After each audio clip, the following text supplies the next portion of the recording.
This channel does not promote any violent, harmful, or illegal activities. All content provided by this channel is meant for an educational purpose only.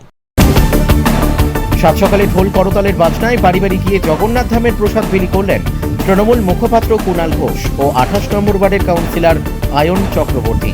একটি ভ্যানে করে word জুড়ে প্রসাদ বিতরণ করা হয়। মুখ্যমন্ত্রী মমতা বন্দ্যোপাধ্যায়ের ঘোষণার পর রাজ্য জুড়ে শুরু হয়েছে এই কর্মসূচি। যদিও এটি মূলত দুয়ারে রেশনের মাধ্যমে রেশন ডিলারদের দ্বারা পরিচালিত, তবে কিছু এলাকায় কাউন্সিলররাই ব্যক্তিগত উদ্যোগে বিলি করছেন। সেই উদ্যোগেই এদিন কুণাল ঘোষ ও আয়ন চক্রবর্তীকে দেখা গেল কলকাতার রাস্তায় প্রসাদ বিতরণে। দেখুন, এখানে কোনো বিতর্কের ঝড় নেই। মমতা বন্দ্যোপাধ্যায় দীঘায় জগন্নাথ ধাম তৈরি করেছেন, জগন্নাথ মন্দির হয়েছে, পুজো হচ্ছে এবং মমতাজি ঘোষণা করেছেন পবিত্র প্রসাদ সেটা সকলকে এখানে দেওয়া হবে। এবার সকলকে যে দেওয়া হবে তো সেই পরিকল্পনা অনুযায়ী আমাদের এখানে ২৮ নম্বর ওয়ার্ডের কাউন্সিলর আমরা এই এলাকায় বাড়ি বাড়ি এই প্রসাদ নিতে বেরিয়েছি।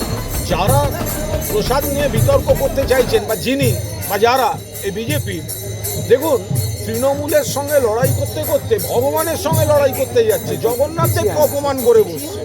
বাড়ির থেকে ৩০ কিলোমিটার দূর বিরোধী দলনেতা, তার সময় হলো না জগন্নাথদেবকে প্রণাম করতে যাওয়ার, তিনি কুৎসা করতে নেমেছেন। তো প্রসাদের মতো বিলি হচ্ছে। বিশ্বাসে মিলায় কৃষ্ণ, তর্কে বহু দূর।